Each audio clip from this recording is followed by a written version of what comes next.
Так как хоровая терапия, она полностью связана с психологией, и перед вами человек, который меня, в принципе, реабилитировал как человека-спичку, вернувшегося, Александра Капецкая. Музыка, хореография, подготовка к этим самым грандиозным, и все под присмотром. Потому что, когда вы попадете в неудобное для себя, ты не умеешь петь, ты не умеешь двигаться, а вы не умеете читать стихи, и у вас начнется вот эта вот борьба, агрессия, там что угодно, мы же сами не знаем, что это. С нами справиться.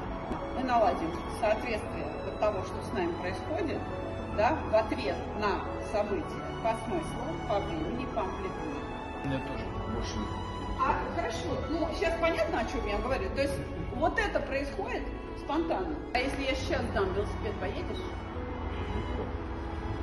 Это то, что я вам обещаю, понятно? Вот он встроился туда, навык, все, он ваш, вы его заберете с собой.